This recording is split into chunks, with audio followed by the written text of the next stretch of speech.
नमस्कार दोस्तों, स्वागत है आप सभी का एक बार फिर से मैजिकल मैथ्स के इस नए एपिसोड में। दोस्तों, इस एपिसोड में हम लोग कुछ लॉजिकल क्वेश्चन के बारे में बात करने वाले हैं जो कि हम लोग के प्रकाश के चैप्टर में छूट गए थे। दोस्तों, कुछ क्वेश्चन बहुत ही इंपॉर्टेंट है जो कि आमतौर पर एग्जाम में पूछे जाते हैं और इन क्वेश्चनों को समझना बहुत ही इंपॉर्टेंट होता है, डायरेक्ट रटना नहीं है। दोस्तों, इसमें से कुछ क्वेश्चन है जैसे तारे हमें टिमटिमाते हुए क्यों प्रतीत होते हैं।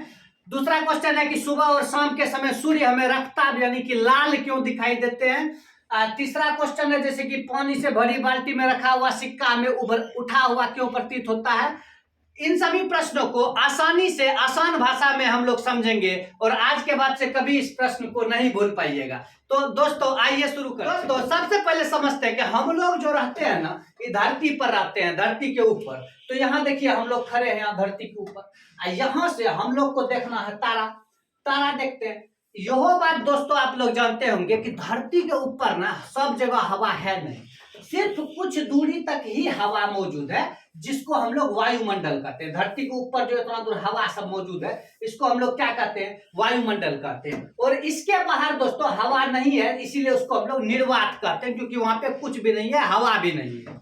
दोस्तों, तारा जो है वो धरती से बहुत अधिक दूरी पर है। बहुत अधिक का मतलब बहुत अधिक हो गया, इतना प्रकाश वर्ष दूर है, समझते हैं। सूरज ही हम लोग से इतना दूर, अधिक दूरी पर अनेक तारे मौजूद हैं। दोस्तों, जब हम लोग सोचिए कोनो भी चीज को कैसे देखते हैं, जब उससे प्रकाश हम लोग के आंख तक आता है तो निकला यहाँ से तारा का प्रकाश। तारा का प्रकाश यहाँ से निकला कहाँ तक आने के लिए, हम लोग के आंख तक आने के लिए, तब ना तारा हम लोग को दिखेगा। अब तारा का प्रकाश यहाँ से जब निकला तो निकलते निकलते निर्वात में चल रहा है। निर्वात में चलने के बाद यहाँ अब कौन सी में एंट्री करेगा, वो अपना वायुमंडल में। यहाँ पे हो गया समस्या। जैसे ही निर्वात से वायुमंडल में प्रकाश जाने लगा, फट से हो गया वहां पे प्रकाश का अपवर्तन। इससे पहले वाले वीडियो में दोस्तों हम लोग अपवर्तन को क्लियर समझ चुके हैं। अगर आप लोग नहीं देखे तो उस वीडियो को पहले जाके देख लीजिए, लिंक मैं डिस्क्रिप्शन में डाल दूंगा। दोस्तों, यहाँ पे जैसे ही निर्वात से वायुमंडल में घुसता है कौन, तारा का प्रकाश, तो यहाँ पे अपवर्तन होगा। अपवर्तन का मतलब प्रकाश मुड़ जाएगा एक माध्यम से दूसरे माध्यम में जाने पे, तो यहाँ प्रकाश मुड़ जाता है। और क्या समस्या है कि वायुमंडलों जो अपना सबका है ना, धरती से लेकर ऊपर तक सब जगह सेम हवा नहीं है। कहीं पे हवा बहुत अधिक है, कहीं पे हवा कम है। और समझने की बात यह है कि धरती से जितना करीब रहिएगा यहाँ हवा पूरा सघन है, मतलब भरा हुआ हवा है, इसीलिए हम लोग को सांस उस लेने में दिक्कत नहीं होता है। जबकि जो आप धरती से ऊपर जाइएगा ना तो हवा का सघनता कम होते जाता है, मतलब हवा विरल होते जाता है, तब वहां सांसों लेने में दिक्कत होगा। देखे होंगे पहाड़ वहाड़ पे जब चढ़े होंगे कभी तो सांस फूलने लगता है, हपसने लगता है आदमी। एवरेस्ट पर चढ़ने पर नाक में ऑक्सीजन लग जाता है। तो जितना हम लोग ऊंचाई पे जाते हैं ना तो हवा वहां कम होते जाता है, तो हम लोग को सांस लेने में दिक्कत होता है। तो दोस्तों, इसका मतलब यह भी ना हुआ कि टोटल जो वायुमंडल में है यहाँ सब जगह हवा सेम है नहीं, कहीं सघन है कहीं विरल है, यानी माध्यम बदल रहा है, कहीं सघन माध्यम कहीं विरल माध्यम। आप समझिए कि आप रोड पे जा रहे हैं, खूब भीड़ है, ट्रैफिक है, तो स्लो जाइएगा तो उसको बोले सघन है। और अगर रोड पूरा खाली है तो खूब स्पीड 60-70 के स्पीड में जाइएगा तो रोड खाली है, उसको बोले विरल। तो सघन और विरल, तो कहीं हवा ढेर भरा हुआ रहेगा वहां लाइट अलग तरीके से जाएगा, कहीं हवा कम रहेगा तो वहां लाइट जो है अलग तरीके से जाएगा। तो वायुमंडल में भी सब जगह हवा सेम है नहीं, कहीं सघन है कहीं विरल है। तो जैसे ही यहाँ निर्वात से वायुमंडल में घुसा प्रकाश तारा का, पहले यहाँ अपवर्तन हुआ क्योंकि एक माध्यम से दूसरे माध्यम में गया, और यहाँ वायुमंडल में घुसने के बाद चूंकि वायुमंडल में सघन और विरल अलग अलग है, इसलिए अनेक बार अपवर्तन होता है, कहीं सघन से विरल में, कहीं विरल से सघन में। और अनेक बार अपवर्तन होने के बाद वो हम लोग के आंख में पहुंचता है। अब जरूरी ने अपवर्तन हुआ कभी इधर चला गया, अपवर्तन हुआ कहीं इधर चला गया, हरदम एग्जैक्ट रूप से वो हम लोग के आंख पे नहीं पड़ पाता है, इसीलिए तारे हमें टिमटिमाते हुए प्रतीत होते हैं।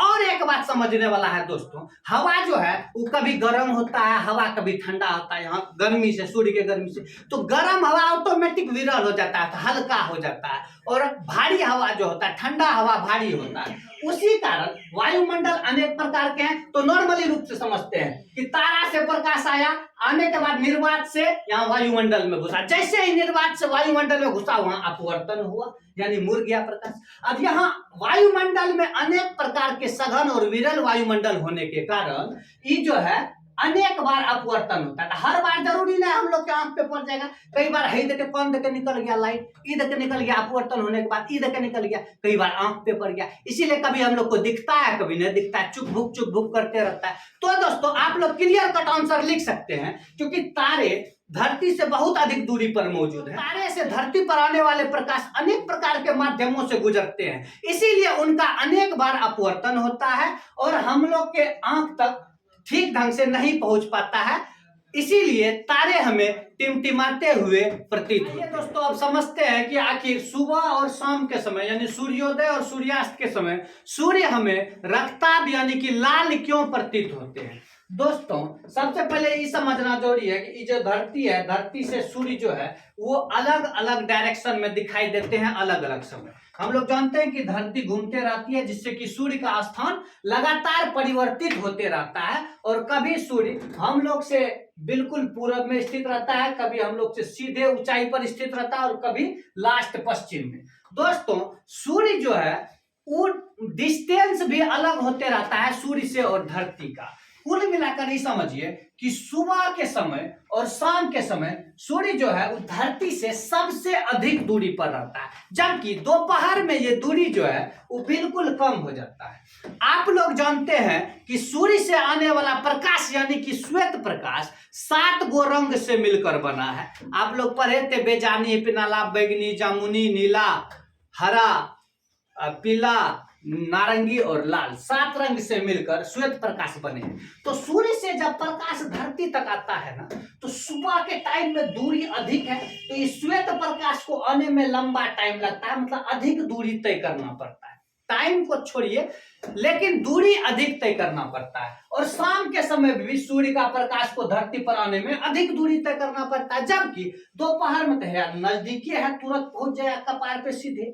अब समझिए कि यहां से यहां तक आने में 7 श्वेत प्रकाश निकला तो 7 गो रंग निकला, लेकिन रास्ता में ढेर सारा धूल कण सब रहता है, गैस का कण सब रहता है, जिससे प्रकाश का प्रकीर्णन लगातार होते रहता है, मतलब कि प्रकाश के वर्ण सब छिटकते रहते हैं इधर से उधर।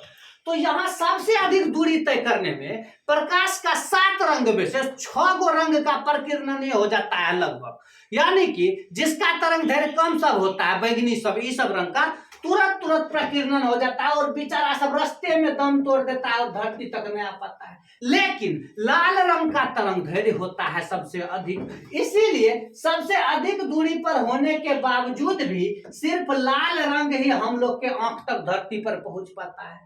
और शाम में भी सेम घटना होता है, दूरी अधिक होने के कारण 7 रंग तो हम लोग के आंख तक नहीं पहुंच पाता है, लेकिन लाल रंग जो है वो हम लोग के आंख में पहुंच जाता है। क्यों? क्योंकि लाल रंग का तरंग दैर्घ्य सबसे अधिक होता है, तो शाम के समय में भी सिर्फ लाल रंग ही हम लोग के आंख तक पहुंच पाता है। इसीलिए भोरे भोर देखिएगा सवेरे उठ के ना सूर्य एकदम लाल रहता है, शाम को डूबने के टाइम में देखिएगा सूर्य एकदम लाल रहता है, जबकि अभी दोपहर के टाइम में 12 बजे देखिएगा एगो देख नहीं पाइएगा सूर्य को, इतना चमकता है और आपको लगभग उजला दिखेगा सूर्य श्वेत प्रकाश के कारण। क्यों?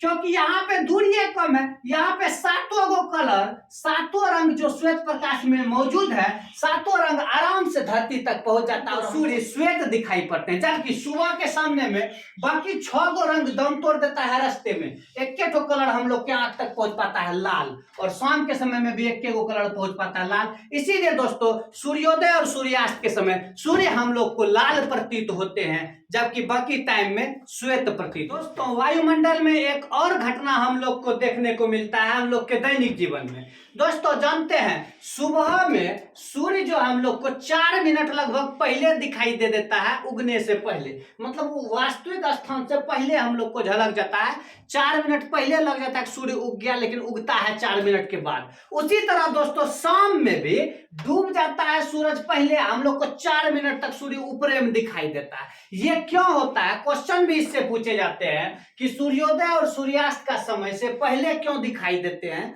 इस पे बात करते हैं हम लोग। दोस्तों हम लोग जानते हैं कि ये धरती है और धरती के बाहर कुछ दूरी तक वायुमंडल फैला हुआ है। दोस्तों जब सुबह सूर्य उगने वाला होता है उससे कुछ देर पहले जब सूर्य इस लाइन के अंदर में है, अभी हम लोग को दिखाई नहीं देगा सूर्य, ठीक। लेकिन इससे जो रोशनी आता है ना, प्रकाश, वो सीधे मान लीजिए यहां से निकला और जैसे ही निर्वात है बाहर में, क्योंकि हवा नहीं है, निर्वात से वायुमंडल में घुसा तो यहाँ अपवर्तन होगा कि नहीं, तो अपवर्तन हुआ तो यहाँ पे मुड़ गया प्रकाश और मुड़ने के बाद ही पहुंच गया हम लोग के आंख पर।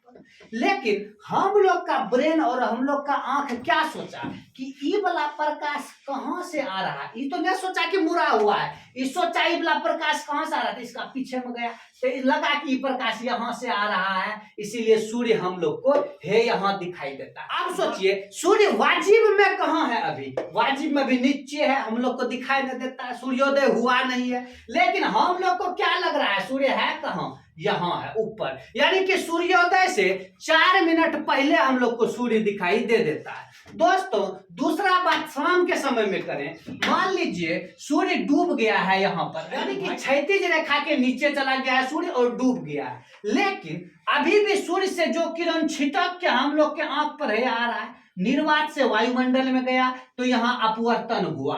अपवर्तन होने के बाद हम लोग यहाँ बैठ के क्या सोच रहे हैं कि ये किरण कहाँ से आ रहा है भैया, कहाँ से आ रहा है, तो ये किरण यहाँ से आ रहा था, हम लोग को लगता है कि सूर्य ऊपरे में है, लेकिन वाजिब में क्या हुआ है, सूर्य डूब गया है। तो दोस्तों पता चला कि कैसे प्रकाश के अपवर्तन के कारण सूर्य जो है हम लोग को सुबह में उगने से पहले दिख जाता है और शाम में डूबने के बाद भी दिखाई देता है, लगभग 4 मिनट का ये अंतर होता है। तो दोस्तों अगर पूछा जाएगा कि सूर्योदय और सूर्यास्त का समय से पहले दिखाई देना प्रकाश के किस गुण के कारण होता है, तो अपवर्तन के कारण होता है।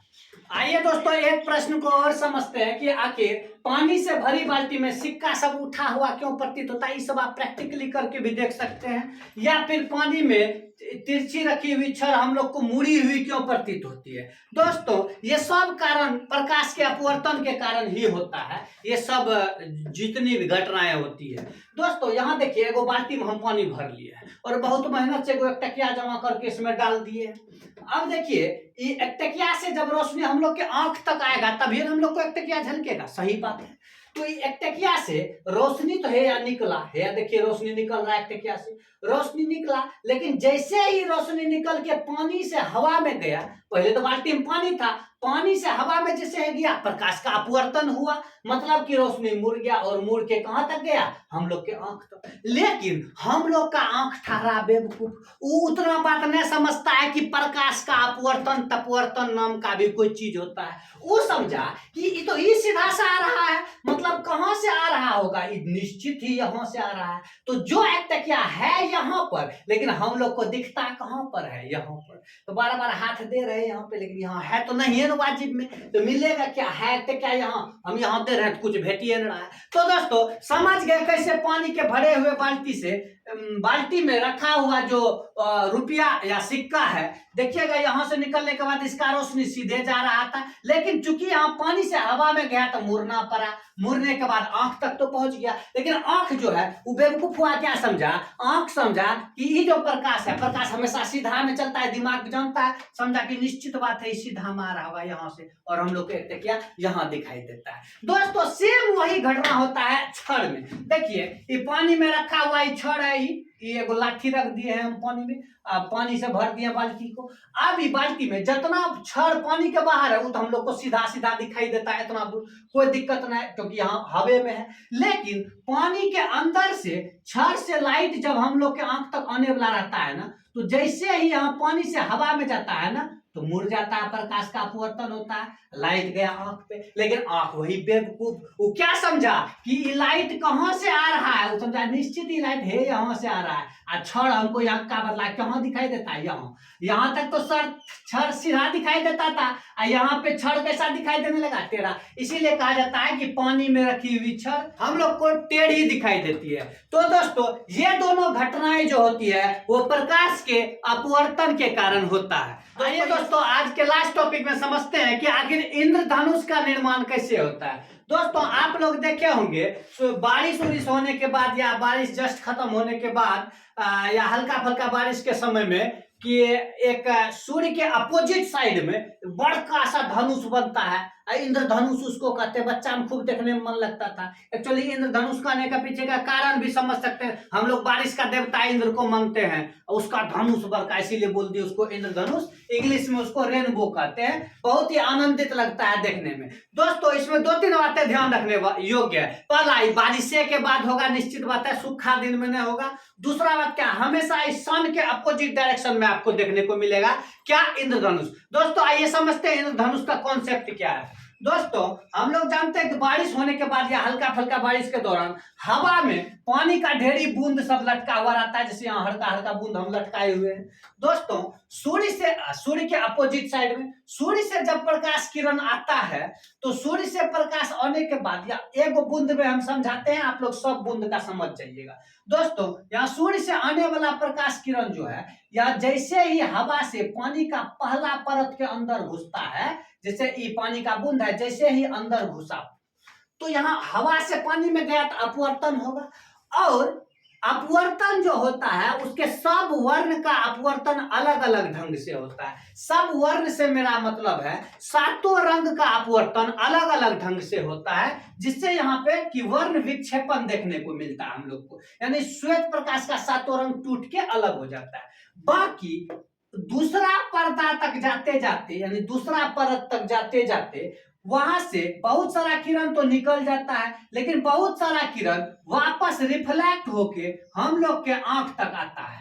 और वहीं पे हम लोग को ये 6-7 कलर जो है हम लोग को रिफ्लेक्शन के जरिए दिखाई देता है। जरूरी है हमेशा 7 कलर दिखाई दे, कभी 3 कलर 4 कलर 5 कलर भी दिखाई देते हैं। और रिफ्लेक्शन करके जैसे ही ललवा के आंख तक आएगा ना तो इसको क्या झलकेगा, इंद्रधनुष। उछलेगा इंद्रधनुष। इंद्रधनुष देखिए यहाँ सूर्य का किरण यहाँ गया, पानी का बूंद में जैसे ही घुसा इसका अपवर्तन हुआ। सब वर्ण का अपवर्तन अलग अलग होने के कारण यहाँ पे जो है सब वर्ण अलग अलग विभक्त हो गया और वापस जब दूसरा परत से रिफ्लेक्शन हुआ तो हम लोग के आंख तक पड़ा और यहीं पे हम लोग को जस्ट यहीं पे क्या दिखाई देने लगता है, इंद्रधनुष। समझाने के लिए हम इंद्रधनुष यहाँ बाहर में बनाया है क्योंकि बहुत सारा बूंद होता है और बहुत सारा बूंद से बहुत सारा रिफ्लेक्शन होता है हम लोग के आंख तक अपवर्तन होने के बाद, इसलिए हम लोग को बड़ा सा इंद्रधनुष बारिश के ठीक बाद दिखाई देता है। दोस्तों अगर पूछा जाए इंद्रधनुष में प्रकाश के कौन से गुण कार्य आते हैं तो प्रकाश का अपवर्तन और वर्ण विक्षेपण दोनों काम में आते हैं इंद्रधनुष में। दोस्तों एक और टॉपिक होता है कि नॉर्मली रूप से हमको आसमान नीला क्यों दिखाई देता है। दोस्तों समझिएगा आसमान का नीला दिखाई, आप तो एक बात समझते हैं कि ऊपर में आसमान उस्मान नाम का कोई चीज होता नहीं, पूरा स्पेस है, ऊपर पूरा खाली है और कहीं कुछ नहीं है। मतलब कि आसमान जैसा हम लोग जैसे बच्चा समझते हैं कि वो पर्दा से झांपा हुआ धरती, ऐसा सिस्टम कुछ नहीं है, पूरा खाली है। अब आप समझिए आसमान में सूर्य का प्रकाश प्रकीर्णन के माध्यम से चारों बगल टहलते रहता है, घूमते रहता है। और सबसे बेसी खास करके वायुमंडल में गैस का जो कण सब होता है ना, कोनो सो कोनो गैस का कण, ऑक्सीजन हो गया, कार्बन डाइऑक्साइड, कोई भी गैस का अणु जो होता है उस सबसे बेसी नीला कलर को प्रकीर्णित करता है, मतलब नीला कलर को सोख के और उसको छिटकाता है चारों बगल। तो आसमान में वायुमंडल में मौजूद गैस के अणु सब सबसे बेसी प्रकीर्णन किस कलर का करते हैं, मतलब छिटकाते किसको है, नीला कलर को। इसलिए जब हम लोग ऊपर देखते हैं ना तो हम लोग को आसमान तो है ही नहीं कुछ, हम लोग को नीलका रंग का कलर दिखाई देता है, इसीलिए कहा जाता है कि आसमान नीले होते हैं। और इसके पीछे का मेन कारण है प्रकाश का प्रकीर्णन। दोस्तों अभी हम लोगों ने 4 से 5 क्वेश्चन को डिस्कस किया और कंप्लीट समझा। आप लोग इसके आंसर भी अपने लिख सकते हैं अपने खुद से, क्योंकि आप लोग समझ चुके हैं। दोस्तों पहला क्वेश्चन था हमारा, तारे क्यों टिमटिमाते हुए प्रतीत होते, तो आप लोग लिख सकते हैं पूरा घटना, वीडियो को पीछे करके देख सकते हैं। और यहाँ नॉर्मल अगर पूछा जाए तो प्रकाश के अपवर्तन के कारण। दूसरा, सूर्योदय और सूर्यास्त का हमको समय से पहले क्यों दिखाई देता है तो वो भी बताए, वो भी प्रकाश के अपवर्तन के कारण होता है। जबकि ये पूछेगा सुबह और शाम के समय सूर्य लाल क्यों दिखाई देता है, ये प्रकाश के प्रकीर्णन के कारण होता है। चौथा घटना कि पानी से भरे बाल्टी में सिक्के का उभड़ा हुआ प्रतीत होना या छड़ का टेढ़ा प्रतीत होना किसके कारण होता है, ये भी ये होता है प्रकाश के अपवर्तन के कारण। और क्वेश्चन पूछे दोस्तों कि इंद्रधनुष हमको किस कारण से दिखाई देते हैं, तो वर्ण विक्षेपण के कारण दिखाई देते हैं। और दोस्तों अगर पूछा जाए आसमान हम लोग को नीला क्यों दिखाई देता है, यह भी प्रकाश के प्रकीर्णन के चलते होता है। दोस्तों उम्मीद है इस वीडियो के माध्यम से इन चारों पांचों क्वेश्चन को लॉजिकली कंप्लीट समझ लिए होंगे और आप लोग अपने आंसर खुद से लिख पाइएगा। दोस्तों इसी तरह के इंफॉर्मेटिव इंटरेस्टिंग वीडियो को देखने के लिए आप हमारे चैनल M2 मैजिकल मैथ को सब्सक्राइब करें। मैं इसी तरह के वीडियो लेकर आता रहूंगा। बहुत बहुत धन्यवाद।